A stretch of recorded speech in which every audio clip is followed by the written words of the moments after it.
All right, everybody, Rob Ferretti here in my warehouse, and we're going to look at the most valuable thing in here. What do we see? What do we see? Lambos, Ferraris. It's that suitcase right there. Now, we've discussed the prototype. We've discussed the process. This is a company that I'm starting, that I have taken you guys along with me on this journey of starting a company. This is my second functional prototype. We have one more prototype coming. And once that prototype is done, we can then set a time on the assembly line and start stamping them out. I'll show you the differences now between prototype V2 and V3, which is going to be the ultimate production variant. Here you see prototype version 2, significantly higher quality than the first prototype, right? Like everything is good. It's quality materials, thing spins, it rolls, it does everything well. The things that I didn't like about this prototype, having now traveled quite a bit with it, are the pocket here on the front. It's a little bit difficult to get to this zipper. Right now I gotta put my foot under here to show you. To get this zipper to open the pocket in the front, we're gonna change that. We're gonna fix this to the front, and we're gonna put a flop down pocket here. We're waiting also on the puller handles, which are these here. These are just, they're called puller handles. You may call them zipper tabs, whatever you want to call them. But these are going to be logoed and logo designed. The logo will then be applied to the front and on the puller handles, and then the bag will essentially be complete. The only other thing I'm changing is on the inside of the bag.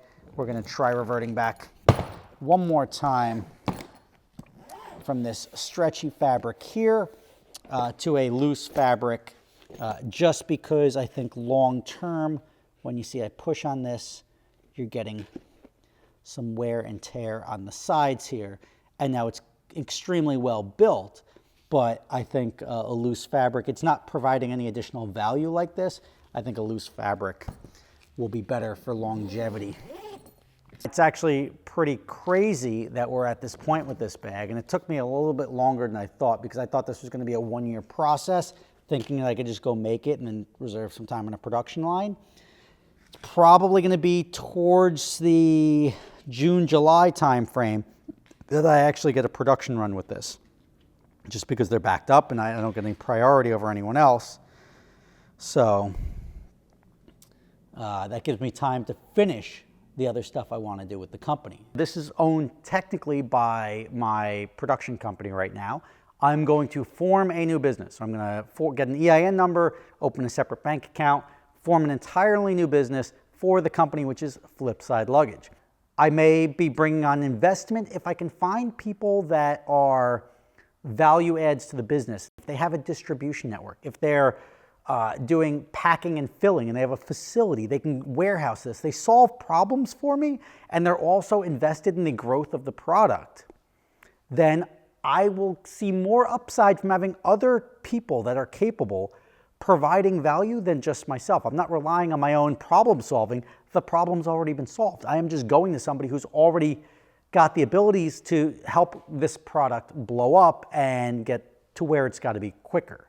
Now, on that front, the biggest problems I'm going to be running into are knowing how many bags to order. And that's why I'm doing the Kickstarter, to sort of feel out and start sprinkling out the idea to see what the critical response is. I need to have a 6-month supply, so every reorder I can sort of take a better guess and order the correct amount of bags.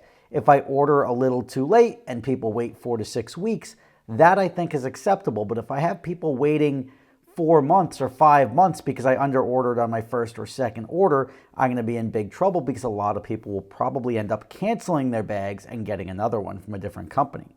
Kickstarter is good because you're selling people something and they don't expect it like Amazon in their driveway the next day. They understand that they're buying into something and they're going to get it within 3 to 6 months or whatever the time frame is for that production run. So they're buying into, and not a pre-production at that point in time, they're buying into a product that they know they're not going to get the next day. So we're effectively using each other. In exchange for giving them a discount and some perks, I'm going to be getting a lot of valuable data that'll help me build out the business model even better. And I know what you're thinking. Wow, Rob, it's pretty arrogant to think you're going to sell all these bags. How do you know anyone's going to want one? Well, I'm solving a problem that I had, which means other people also had that problem. But also, I just got back from Las Vegas in between me filming that video, and today my bag was actually nominated and was a finalist. And I don't know if I won yet because the actual results are going to come out today. So this video will obviously be up before I know. I am a finalist for Best Luxury Travel Product of the Year at the Travel Goods Association. So my bag was on display. I was in California at a wedding, and the trade show was in Vegas, and I was like, let me just go to the trade show in Vegas. And I ended up leaving my bag there. I took the bag that I was traveling with, I emptied it out, literally went through the airport with a garbage bag, and my bag was on display as a finalist in the highlight for the press and everything like that section of the show. I didn't have a booth. I don't have enough bags to even put together a booth now, but I was in Vegas, and I think I have a pretty good shot. Like I'm a pretty confident guy that I think my product is better than the other products I'm against, but I'm not the one voting. They are. So we'll see what happens with that. There was voting on site, but here I don't think I'm going to win that because all bags are pretty much the same without a sign, and I didn't have a sign. All right. It's the awards, and I am going for, or I'm a finalist for this one right here. Best Luxury Travel Product of 2024. Now, I'm not going to be here to potentially receive that if I do win it. But if I do, I'm going to be coming home in my bag.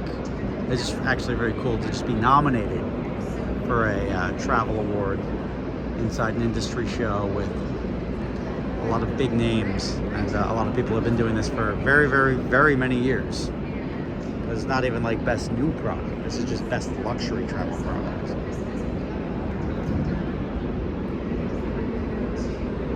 All right, there's also a selection for industry nominated best of show, which I don't think I'm going to get, only because you're supposed to get these signs, right?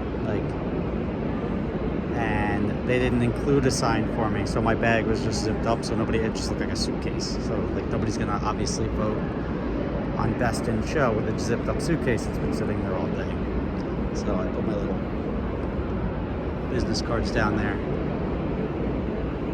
and this is all different travel categories here, but there is, and those have already been voted on, so that shouldn't impact me. But as far as winning like potential best new product of the show, I think I'm going to be out of the running on that one. Obviously, look at Yogo over here. Tells you everything about it.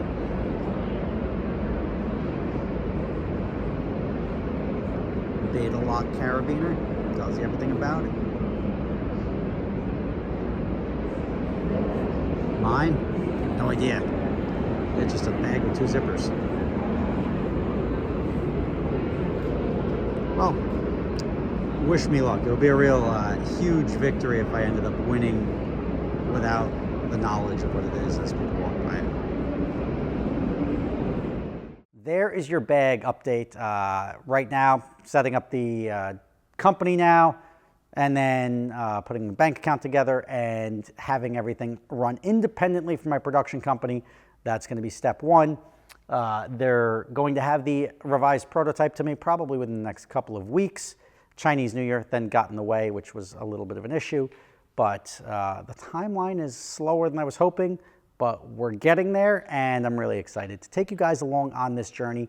This is the same process that you would have to go through when starting your own company, and by bringing it to you, I hope I'm providing value. I'm hoping both entertainment and value, that you're learning how to then start a company, problem solve. You'll see a lot of commonality between me launching a retail product from an idea to market and ultimately whatever you may decide to do. And I promise you, if you see all these cars around me, where are they? Well, look at all those cars. These cars, the people that own them, one thing that most of them have in common is they're the business owners, they're the check writers. If you want to do that and follow that career path, then I hope you're tuned in. Rob Ferretti from Gotham Dream Cars, showing you FlipSide Luggage as it's starting, and I hope you're enjoying.